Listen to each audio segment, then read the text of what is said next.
Kalapani area is an outstanding issue that is to be resolved through dialogue. It is an area that belongs to Nepal, as delimited by the Sugauli Treaty of 1816. The problem started only when India unilaterally included the area in its map and refused to sit down for diplomatic talks to sort out the issue. Nepal and India, as you know, we are very old friends and we have people-to-people friendship. नमस्कार दोस्तों, Bharat Nepal relation काफ़ी सही रहे हैं, लेकिन विगत कुछ दिनों से भारत और नेपाल के रिलेशन में काफ़ी खटास आई है और इसका मुख्य कारण है भारत नेपाल बॉर्डर इशू। इस इशू पर अश्वेक स्वयं, जो कि चेयर ऑफ द यूनेस्को हैं, ने भी ट्वीट किया है और इस ट्वीट में एक चीज़ कॉमन देखने को मिला है। वो पिछली बार भी नेपाल का साइड लेते हुए दिखे थे और इस बार भी उन्होंने नेपाल का साइड लिया है। इस पूरे मुद्दे को समझने के लिए हम आगे देखेंगे इसकी शुरुआत, भारत नेपाल सीमा रेखा का इतिहास, चीन का इन्वॉल्वमेंट, अब क्या कंडीशन है, मेरी क्या राय है और एट द लास्ट कंक्लूजन को देखेंगे। तो चलिए देखते हैं।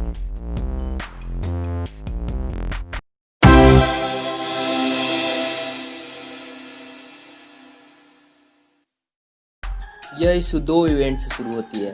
फर्स्ट इवेंट, जब इंडियन गवर्नमेंट ने 2 नवंबर 2019 को जम्मू और Ladakh divided new Indian map को रिलीज किया, जिस पर नेपाल गवर्नमेंट का कहना था कि उनके काला पानी के हिस्से को इंडिया ने अपने हिस्से में दिखाया है।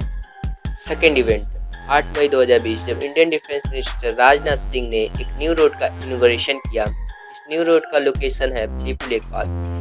इस रोड का पर्पस था कि जो यात्री कैलाश मानसरोवर की यात्रा के लिए सिक्किम के रास्ते जाते थे, वे अब छत्तीसगढ़ के लिपु लेक पास के रास्ते जा सकते हैं। इससे उनका काफी समय बच सकता है। जिस पर नेपाल गवर्नमेंट ने ट्वीट किया, इस क्षेत्र के विषय में इंडिया ने हमसे नहीं पूछा है। इस पर इंडियन गवर्नमेंट ने कहा कि जो क्षेत्र हमारे अंडर आता है उसे हम क्यों पूछें।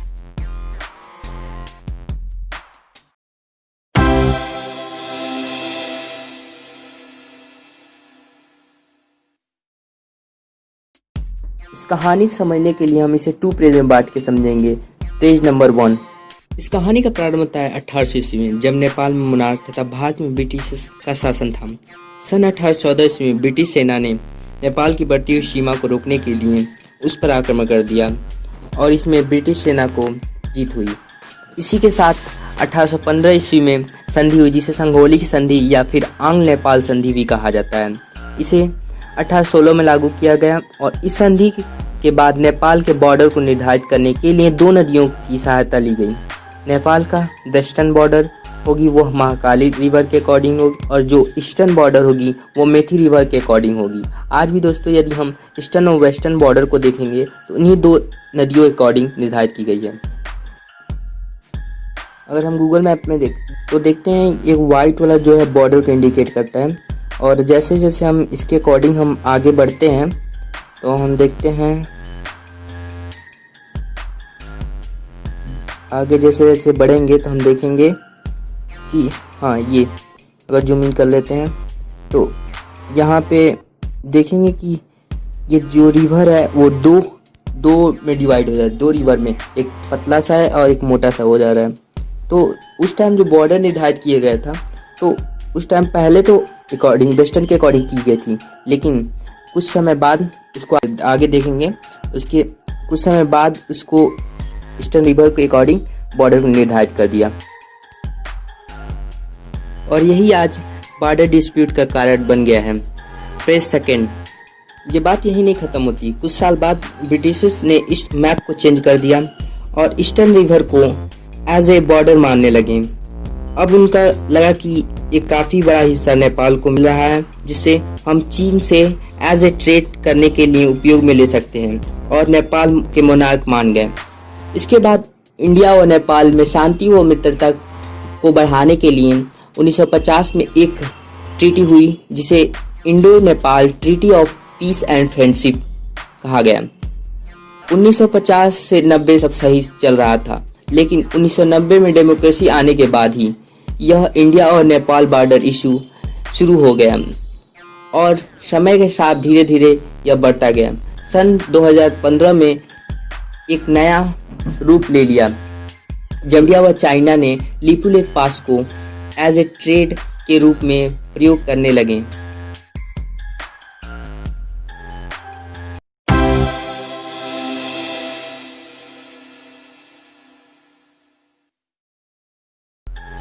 आप सभी क्या लगता है, क्या चीन इस मैटर में इन्वॉल्व है? आप अपनी राय को कमेंट में बताइए।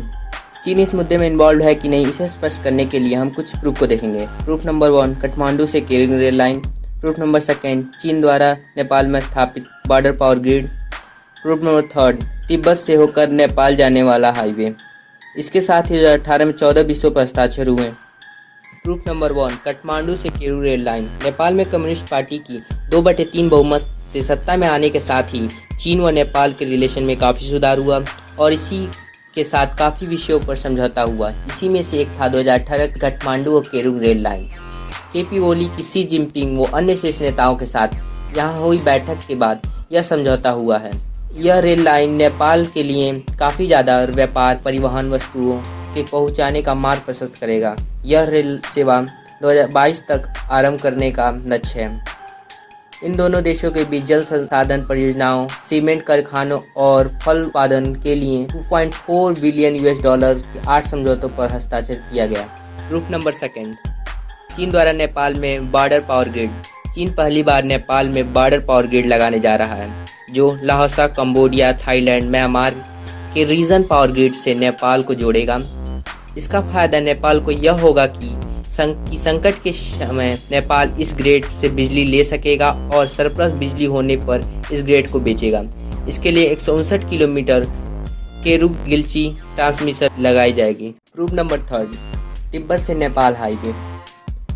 चीन ने तिब्बत से होकर नेपाल सीमा तक जाने वाला एक हाईवे खोल दिया है। इसका इस्तेमाल न केवल सैन्य उद्देश्यों के लिए किया जाएगा बल्कि नागरिक उद्देश्यों के लिए भी किया जा सकता है। यह हाईवे एक ओर नेपाल सीमा से जोड़ेगा तो दूसरी ओर तिब्बत स्थित निगुची से जोड़ेगा, जो अरुणाचल प्रदेश की सीमा से बेहद निकट है। यह हाईवे भारतीय सीमा के काफी करीब से होकर जाएगा।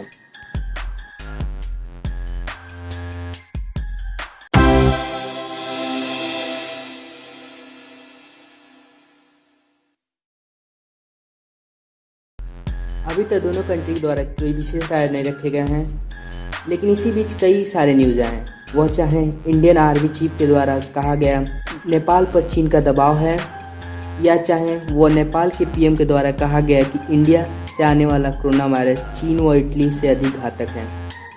और अंत में नेपाल ने बॉर्डर इशू पर बात करने के लिए तैयार हो गया है। अब देखना है क्या यह इशू यहीं समाप्त होता है या और अधिक लंबा खींचने वाला है।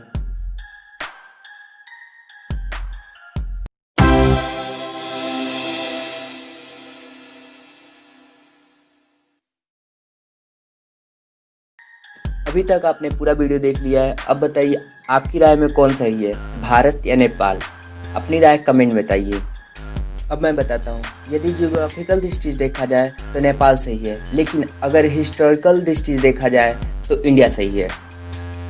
अगर मैं अपनी ओपिनियन बताऊँ तो यह बॉर्डर डिस्प्यूट होना ही नहीं चाहिए, क्योंकि इंडिया और नेपाल के क्लोज रिलेशन रहे हैं। ये कंट्री एक दूसरे के भाईचारे के रूप में प्रेजेंट करते हैं और इस प्रकार किसी भी कंट्री में ऐसी कंडीशन नहीं है कि इंडिया और नेपाल के जैसे एक दूसरे की कंट्री में बिना वीज़ा पासपोर्ट के आ सकते हैं, बल्कि केवल ना आ सकते हैं बल्कि एक दूसरे की कंट्री में रहकर अपनी जीविका भी चला सकते हैं।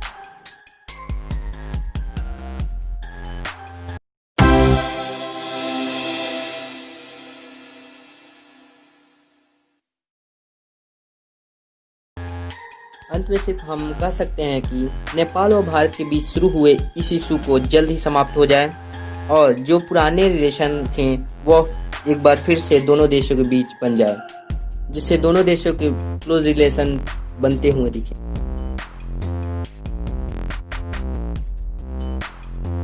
वीडियो अच्छी लगी तो शेयर कीजिए और हमारे सोशल मीडिया हैंडल से जुड़ सकते हैं, जहां आप नेक्स्ट वीडियो किस टॉपिक पे चाहिए बता सकते हैं। चलिए मिलते हैं नेक्स्ट वीडियो में। धन्यवाद।